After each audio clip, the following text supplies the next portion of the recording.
ಬೆಳಗಾವಿ ಸೌದತ್ತಿ ಇನಾಮಹೊಂಗಲದ ಶ್ರೀ ಸುದೀಪಗೌಡ ಪಾಲಕ್ಷೇಗೌಡ ಪಾಟೀಲ್ ಅವರ ಸಮೃದ್ಧ ಸಾವಯವ ಕಬ್ಬಿನ ಹೊಲಗಳಿಗೆ ಸ್ವಾಗತ. ಇದು ಕೇವಲ ಒಂದು ತೋಟವಲ್ಲ, ಸಾವಯವ ಪದ್ಧತಿಗಳು ಮತ್ತು ಚಿಂತನಶೀಲ ಯೋಜನೆಯು ಗಮನಾರ್ಹ ಫಲಿತಾಂಶಗಳನ್ನು ಹೇಗೆ ತರುತ್ತದೆ ಎಂಬುದಕ್ಕೆ ಇದು ಒಂದು ಜೀವಂತ ಉದಾಹರಣೆಯಾಗಿದೆ. 2 ಅಂತರದಲ್ಲಿ 7 ಎಳೆತದೊಂದಿಗೆ ಪಟ್ಟಾ ವಿಧಾನವನ್ನು ಬಳಸಿಕೊಂಡು ಶ್ರೀ ಪಾಟೀಲ್ 7 ಎಕರೆ ಕಬ್ಬನ್ನು ಬೆಳೆಸಿದರು ಮತ್ತು ಸೋಯಾಬೀನ್ ಅನ್ನು ಸಹವರ್ತಿ ಬೆಳೆಯಾಗಿ ಪರಿಚಯಿಸಿದರು. ಸೋಯಾಬೀನ್ ಅನ್ನು ಮಣ್ಣಿನಲ್ಲಿ ಮತ್ತೆ ಮಲ್ಚ್ ಮಾಡಲಾಯಿತು, ನೈಸರ್ಗಿಕವಾಗಿ ಫಲವತ್ತತೆಯನ್ನು ಹೆಚ್ಚಿಸುತ್ತದೆ ಮತ್ತು ರಾಸಾಯನಿಕಗಳಿಲ್ಲದೆ ಕಳೆ ಬೆಳವಣಿಗೆಯನ್ನು ತಡೆಯುತ್ತದೆ. ಎಲೆಗಳನ್ನು ನೋಡಿ, ಸೊಂಪಾದ, ಕಡು ಹಸಿರು, ಅಗಲ ಮತ್ತು ಮೃದು. ಆರೋಗ್ಯಕರ, ರಾಸಾಯನಿಕ ಮುಕ್ತ ಕೃಷಿ ಹೇಗಿರುತ್ತದೆ ಎಂಬುದು ಇಲ್ಲಿದೆ. ಭೂಮಿ ತಯಾರಿಕೆಯ ಸಮಯದಲ್ಲಿ ಕೇವಲ 10 ಚೀಲಗಳ ಖುಬಾ ಮಣ್ಣಿನ ಕಂಡೀಷನರ್ ಮತ್ತು ಎಕರೆಗೆ 7 ಸೇರಿಸಲು ಯೋಜಿಸಿರುವ ಶ್ರೀ ಪಾಟೀಲ್ 1 ಗ್ರಾಂ ರಾಸಾಯನಿಕ ಗೊಬ್ಬರವಿಲ್ಲದೆ ಅತ್ಯುತ್ತಮ ಬೆಳೆ ಆರೋಗ್ಯವನ್ನು ಸಾಧಿಸಿದ್ದಾರೆ. ಇದು ವೆಚ್ಚ ಪರಿಣಾಮಕಾರಿ, ಪರಿಸರ ಸುರಕ್ಷಿತ ಮತ್ತು ಭವಿಷ್ಯಕ್ಕೆ ಸಿದ್ಧವಾದ ಕೃಷಿ. ಪ್ರಕೃತಿಯ ವಿರುದ್ಧವಲ್ಲ, ಅದರೊಂದಿಗೆ ಕೆಲಸ ಮಾಡುವ ಮೂಲಕ ಈ ಭೂಮಿ ಕಬ್ಬುಗಿಂತ ಹೆಚ್ಚು ಬೆಳೆಯುತ್ತಿದೆ. ಇದು ಬೆಳೆಯುತ್ತಿರುವ ಭರವಸೆ. ಆರೋಗ್ಯಕರ ಮಣ್ಣು, ಉತ್ತಮ ಬೆಳೆಗಳು ಮತ್ತು ಹಸಿರು ನಾಳೆಯನ್ನು ಸೃಷ್ಟಿಸುತ್ತಿರುವ ಶ್ರೀ ಪಾಟೀಲ್ ಅವರಂತಹ ಸಾವಯವ ರೈತರೊಂದಿಗೆ ನಾವು ನಿಲ್ಲೋಣ. ವೀಕ್ಷಿಸಿ, ಕಲಿಯಿರಿ ಮತ್ತು ಸ್ಫೂರ್ತಿ ಪಡೆಯಿರಿ. ಪ್ರಯಾಣ ಮುಂದುವರಿಯುತ್ತದೆ.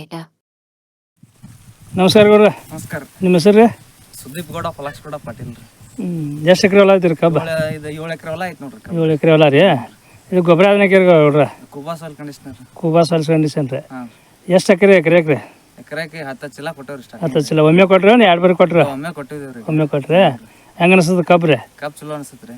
2 ತಿಂಗಳದ ಐತ್ರಿ? 4 ತಿಂಗಳದ ಐತೆ ನೋಡ್ರಿ. 4 ತಿಂಗಳದ ರೀ. ಹೆಂಗೆ ಅನ್ಸತ್ತೈತ್ರಿ ನಿಮ್ಗೆ? ಚಲೋ ಐತ್ರಿ, ಬೆಳವಣಿಗೆ ಚಲೋ ಐತ್ರಿ. ಹ್ಞೂ ರೀ. ಕಬ್ಬು ಹಚ್ಚ ಹಸಿರವಾಗಿ ಐತ್ರಿ. ಹ್ಞೂ ರೀ. ಬ್ಯಾಸ್ಗಿ ನೀರು ಅಂದ್ರೂ ಚಲೋ ಐತ್ರಿ. ಹ್ಞೂ. ಈಗ ಇದಕ್ಕೆ ಸರ್ಕಾರಿ ಗೊಬ್ಬರಕ್ಕೆ ಖರ್ಚು ಹೆಚ್ಚಾಸ್ತಿ ಹೆಂಗೆ ಆಕತ್ರಿ? ವ್ಯತ್ಯಾಸ ಐತ್ರಿ. ಹಾಂ. ಈಗ ಸರ್ಕಾರಿ ಗೊಬ್ಬರ ಬ್ಯಾಸ್ಗಿ ಟೈಮ್ದಾಗ ಹಾಕ್ಬಾರ್ದ್ರಿ. ಮೊದ್ಲ ಹೀಟ್ ಕಾನ್ಸನ್ಟ್ರೇಟ್ ಇರ್ತೈತ್ರಿ. ಮತ್ತು ಆ ಹೀಟ್ನಾಗ ಅಂದ್ರೆ ಬಿಸಿಲು ಟೆಂಪ್ರೇಚರ್ ಹೀಟ್ ರೀ, ಕಬ್ಬು ಒಣಗೋ ಚಾನ್ಸಸ್ ಇರ್ತೈತ್ರಿ, ಕುಂಠಿತ ಬೀಳ್ತೈತಿ. ಈ ನಿಮ್ಮ ಗೊಬ್ಬರಕ್ಕಂತಿ ಬೆಳಂಗಿಲ್ರಿ, ಹಚ್ಚ ಹಸಿರವಾಗೇ ಇರ್ತೈತ್ರಿ ಬ್ಯಾಸ್ಗಿ ಟೈಮ್ದಾಗ. ಭೂಮಿ ಫಲವತ್ರಿ? ಭೂಮಿ ಫಲವತ್ತೆ ಮೃದುವಾದ ಮಣ್ರಿ. ಈಗ ಸರ್ಕಾರಿ ಗೊಬ್ಬರದಕ್ಕೆ ನಮ್ಗೆ ಕೂಬಾ ಸಾಯಿಲ್ ಗೊಬ್ಬರ ಹಾಕಿರಿ ನಾವು. ಖರ್ಚಿನ ವ್ಯತ್ಯಾಸ ಹೆಂಗೆ ಆಕತ್ರಿ? ಖರ್ಚಿನ ವ್ಯತ್ಯಾಸನು ಕಮ್ಮಿ ರೀ ಇದು. ಯಾವ್ದ್ರಿ? ಕೂಬಾ ಸಾಯಿಲ್ ರೀ. ಕುಬಾ ಸಾಯಿಲ್. ಸರ್ಕಾರದ ಜಾಸ್ತಿ ಆಕತ್ರಿ? ಸರ್ಕಾರ ಜಾಸ್ತಿ ರೀ. ಅದಕ್ಕೆ ಉಳಿದ ರೈತರಿಗೆ ಏನಂತ ಹೇಳ್ತಾರೆ? ಒಳ್ಳೆ ಅಭಿಪ್ರಾಯ ಸರ್ ಇದನ್ನ ಹಾಕೋದಂತ. ನಿಮ್ಗೆ ಹೆಂಗೆ ಅನ್ಸತ್ತದ್ರಿ? ನಮಗೆ ಚಲೋ ಅನಿಸಿದೆ. ಚಲೋ ಅನ್ಸದ. ಮರಿ ಸಂಖ್ಯೆ ಎಷ್ಟೈತ್ರಿ ಗೌಡ್ರ? ಮರಿ ಸಂಖ್ಯೆ ಈಗ 12. ಎನಸ್ರಲ್ಲ ಎಷ್ಟೈತಿ ಎನಸ್ರಿ?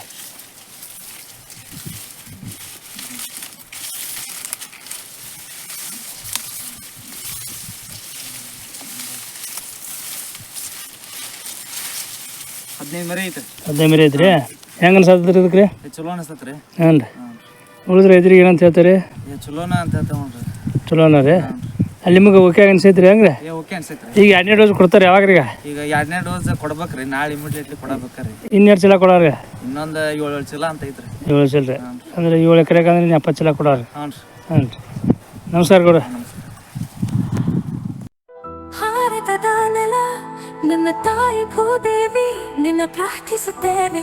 ನಿನ್ನ ಮಡಿಲಲ್ಲಿ ಜೀವನದ ಬೀಜ ಬಿತ್ತುತ್ತೇವೆ. ನಿನ್ನ ಮಣ್ಣಿನಲ್ಲಿ ನಮ್ಮ ಜೀವನ ನೆಲೆಸಿದೆ. ನಿನ್ನ ಕಾಪಾಡಿದರೆ ನಮಗಾಗಿ ಆರೋಗ್ಯಕರ ಆಹಾರ ಬೆಳೆ. ನಾವು ಸಾವಯವ ಕೃಷಿಕರು, ಸಾವಯವ ನಮ್ಮ ಪ್ರಾರ್ಥನೆ. ನಮ್ಮ ಸಂಪ್ರದಾಯವನ್ನು ಮರೆತಿಲ್ಲ, ನಮ್ಮ ಭೂತಾಯಿ ಮರೆತಿಲ್ಲ.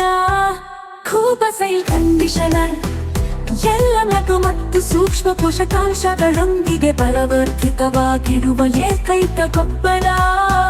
ಸಸ್ಯದ ಅವಶ್ಯಕತೆಗಳಿಗೆ ಅನುಗುಣವಾಗಿ ಪೋಷಕಾಂಶಗಳನ್ನು ನೀಡುತ್ತದೆ. ವಿಸ್ತೃತ ಜೀವಿತಾವಧಿ ಹೊಂದಿದೆ.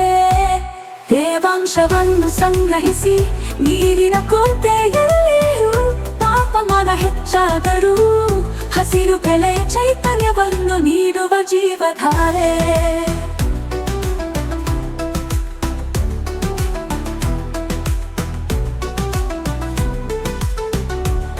ಈ ಗೊಬ್ಬರವು ಎಲೆಗಳು ಬೇರುಗಳ ನೇರ ಸಂಪರ್ಕಕ್ಕೆ ಬಂದರೂ, ಗೊಬ್ಬರ ಹಾಕಿದ ನಂತರ ನೀರು ಹಾಕುವುದು ತಡವಾದರೂ ಸಸ್ಯಗಳಿಗೆ ಯಾವುದೇ ಹಾನಿಕಾರಕ ಪರಿಣಾಮಗಳಿಲ್ಲ. ಆರೋಗ್ಯಕರ ಮಣ್ಣು, ಆರೋಗ್ಯಕರ ಸಸ್ಯದ ಆಧಾರವಾಗಿದೆ.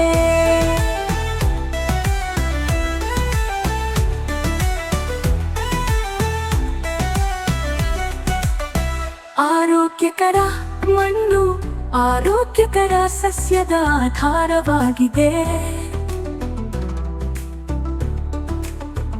ಆರೋಗ್ಯಕರ ಸಸ್ಯವು ಹವಾಮಾನ ಬದಲಾವಣೆಗಳು, ಕೀಟಗಳು ಮತ್ತು ರೋಗಗಳ ಸಂದರ್ಭದಲ್ಲಿ ತನ್ನನ್ನು ತಾನೇ ರಕ್ಷಿಸಿಕೊಳ್ಳುವ ಸಾಮರ್ಥ್ಯವನ್ನು ಹೊಂದಿದೆ.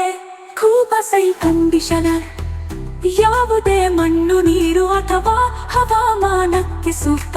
ಎಲ್ಲ ಬೆಳೆಗಳಿಗೆ ವೆಚ್ಚ ಪರಿಣಾಮಕಾರಿ ಸಾವಯವ ಕೃಷಿ. ಬೇರೆ ಯಾವುದೇ ಗೊಬ್ಬರ ಬೇಕಿಲ್ಲ. ಕೂಬಸೈಲ್ ಬೂಸ್ಟರ್ ಬೀಜ ಸಂಸ್ಕರಣೆ, ಬೇರುಗಳ ಸುರಕ್ಷತೆ ಮತ್ತು ಬೆಳವಣಿಗೆಗೆ. ಕೂಬಗೂಟು ಮೋಟರ್ ಕಡಿಮೆ ಬೆಳಕಿನಲ್ಲಿ ಉಳಿಯುತ್ತೆ ಬೆಳವಣಿಗೆಯ ಸಹಕಾರ. ಹೂ ಬಿಡುವಿಕೆ, ಹೂ ಮತ್ತು ಹಣ್ಣು ಇಳುವರಿಯನ್ನು ಹೆಚ್ಚಿಸಲು. ನ್ಯಾಚುರಲ್ ಹಾರ್ಟಿಕಲ್ಚರ್ ನಮ್ಮ ಹುದಾಗೆ ವಿಷವಲ್ಲ, ಗಿಡಮರಗಳಿಗೆ ಅಥವಾ ಅದರ ಹಣ್ಣುಗಳಿಗೆ ಎಂದಿಗೂ ವಿಷವಲ್ಲ. ನೈಸರ್ಗಿಕ ಕೀಟರೋಗ ತಡೆಗಟ್ಟುವ ಸಹಾಯಕ.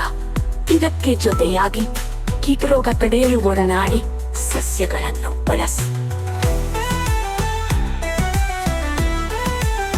ಈ ಪರಿಸರ ನಮ್ಮ ಸ್ನೇಹಿತ, ನಮ್ಮ ಪೂರ್ವಜರ ಬುದ್ಧಿವಂತಿಕೆ. ಪರಿಸರ ಸ್ನೇಹಿಯಾಗಿರುವುದು ಎಂದರೆ ನಿಮ್ಮ ಪ್ರಯೋಜನಕ್ಕಾಗಿ ಪ್ರಕೃತಿಯನ್ನು ಬಳಸುವುದು, ಹಾಗೆಯೇ ಕೃಷಿ ವೆಚ್ಚವನ್ನು ಕಡಿಮೆ ಮಾಡುವುದು. ಆರೋಗ್ಯಕರ ಪೌಷ್ಟಿಕ ಆಹಾರವನ್ನು ಒದಗಿಸಿ ಅನ್ನದಾತ ಎಂಬ ಹೆಸರನ್ನು ಶ್ರೀಮಂತಗೊಳಿಸಿ. ಭೂದೇವಿ ಮಡಿಲಲ್ಲಿ ಭಾರತವು ಜಗತ್ತಿಗೆ ಆದರ್ಶವಾಗಲಿ. ಭೂದೇವಿಯ ಮಡಿಲಲ್ಲಿ ಸಾವಯವ ಕೃಷಿಯ ಪರಂಪರೆಯ ಬೆಳೆಯಲಿ.